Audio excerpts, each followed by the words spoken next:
साथियों, हम सारे लोगों को ही शायद ये महसूस हो रहा है कि अभी थोड़ी देर बाद फोन करता हूँ विद्रोही जी 5 मिनट बाद। हमेशा जिस तरह से होना चाहते थे, हमेशा छात्रों के बीच में और आंदोलन के बीच में, हाँ, उसी तरह से जिए और उसी तरह से हम लोगों से अलग भी हुए, लेकिन अलग नहीं भी हुए, बिल्कुल नहीं हुए। क्योंकि कल आंदोलन में ही थे, वहां से जब रात में लौटे तो रात से लेकर के आज सुबह तक ही लगातार उनकी कविताओं को तलाश करके सुनने और पढ़ने की कोशिश करती रही। और शायद मैं इसमें अकेली नहीं थी, बहुत और लोग भी रहे होंगे इसी को करते हुए। और मैं उसको याद कर रही थी कि किस तरह से हमारे संगठन के जो महिलाएं एक बार आई थी दिल्ली, तो जंतर मंतर पर एक कार्यक्रम था और विद्रोही जी को जो हमारे बाहर से साथी थे वो बहुत जान तो नहीं रहे थे। तो जब बात रखी गई कि कविता पढ़ी जाएगी तो लोगों के दिमाग में कविता और कवि का मतलब अक्सर होता है कि अच्छा कुछ बड़ी चीज जो पता नहीं किसके कितना पल्ला पड़े, समझ में किसको आएगा। तो लोग कह रहे थे कि कविता यहाँ आंदोलन के दौरान और किसी प्रोटेस्ट के धरने में क्या ठीक रहेगा। हमने कहा आप लोग बस उनको बोलने दीजिए। और वो जब बोलने लगे और कविताएं अपनी सुनाने लगे तो जो महिलाओं का चेहरा था वो देखने लायक था, क्योंकि इतना बढ़िया संवाद वो बना ली सीधा। और उन कविताओं को, वो कविताएं मुझे लगा कि सीधा उनके मन में और उनके दिल में जा रही है वो कविता। क्योंकि आप लोग सब जानते हैं, हम लोग सारे लोग जानते हैं कि उनकी कविताओं में जो महारानियों का दर्द था, नौकरानियों का दर्द था और सबसे ज्यादा मेहनतकश महिलाओं का दर्द था, वो शायद ही इस तरह से कविताओं में मिले जो इतने स्वाभाविक रूप से उनकी कविताओं में आता था। तो इसलिए मुझे लगता है हम लोग सभी यहाँ महसूस कर रहे हैं जैसे यहाँ पर भी कहीं वो होंगे, वो जरूर है। क्योंकि किसी भी प्रोटेस्ट में बिना विद्रोही जी के वो तो कैसे होगा, वो तो अधूरा ही रहता।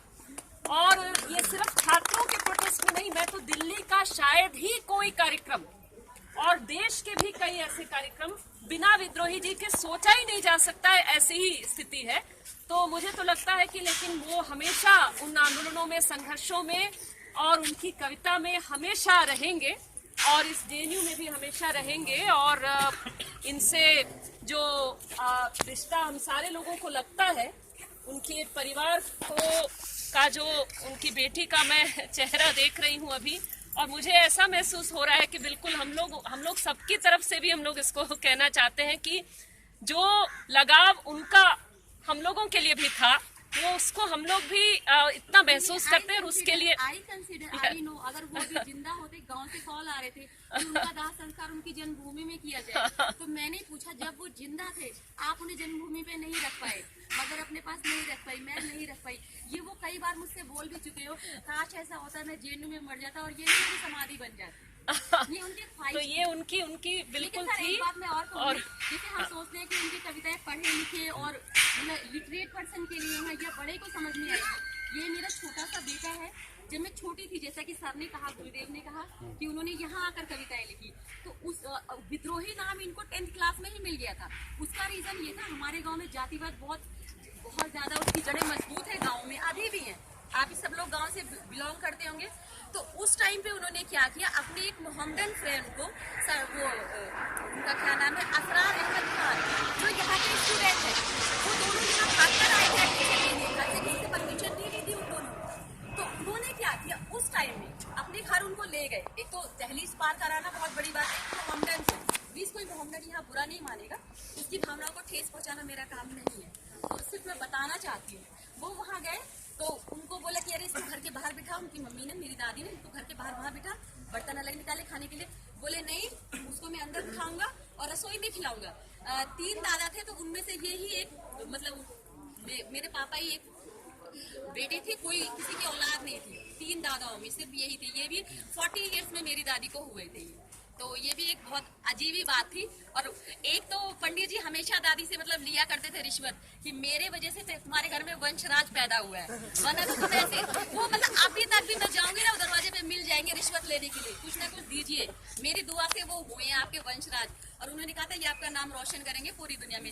उसको ले गए और उनको बोले कि जिद तो थी, अब एक ही बेटा है खानदान में तो उसकी वो तो लाडला होगा ही होगा, वो उनकी सारी डिमांडें पूरी की जाती थी, तो दोनों को खिलाया साथ में और बस पूरे गांव में रिवॉल्ट हो गया, भड़क गया पूरा गांव। लेकिन दादाजी वहाँ के प्रधान ने किसी तरीके से उस रिवॉल्ट को इन लोगों ने दबाया, वो अभी पूरी तरह से दब भी नहीं पाया, पता चला वो जो है मुल्ला के साथ भाग गया। वो यहाँ मतलब सॉरी इस लैंग्वेज के लिए गांव वालों ने जो बोला कि दोनों भाग गए और भागकर वो लोग फिर जेएनयू में आ गए और यहाँ उन्होंने एडमिशन लिया। और आपका नाम बहुत इज्जत के साथ वो हमेशा मुझसे शेयर करते थे, बोलते थे सर मुझे कहते थे विद्रोही जी, विद्रोही तू बैल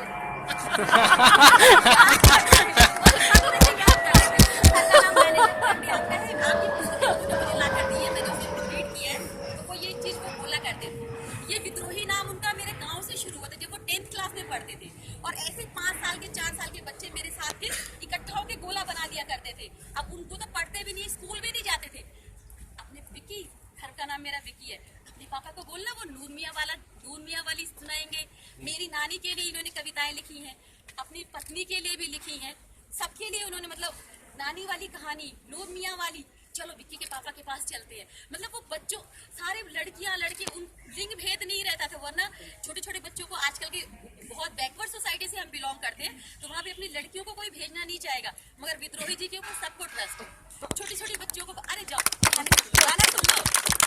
और ये ट्रेडिशनल जो हमारी चनैनी होती है वो सब भी पापा को बिल्कुल मुंह जबानी याद है, उनके लिप्स पे है।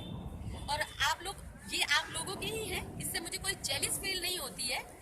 इनका इन्होंने तो फील इसी को बनाया है कि आई कैन अंडरस्टैंड कि आपकी आवाज में अभी हम लोगों को थोड़ी बहुत विद्रोही जी की आवाज भी सुनाई दे रही है और विद्रोही जी हमेशा विद्रोही रहेंगे। इसलिए करती थी, आई कैन अंडरस्टैंड। लेडीज का होता है वो जेलिस भी करती, इवन मेरी मदर कि उनके रिलेशन एक के साथ है, बट 1000 गर्ल्स के साथ तो कोई रिलेशन बना ही नहीं सकता।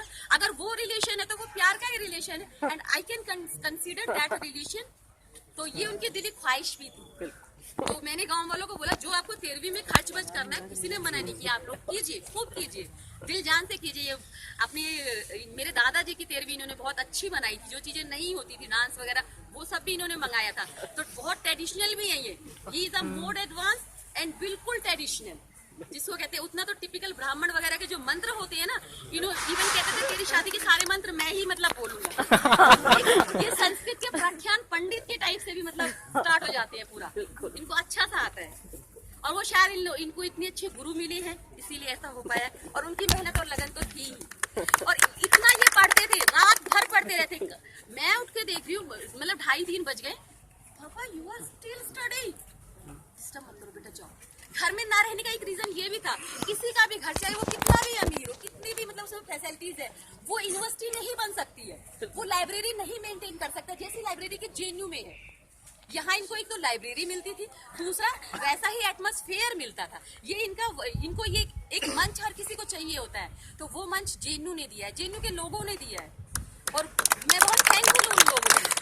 और अभी भी सब लोग मेरे साथ हैं, ये भी बहुत बड़ी बात है।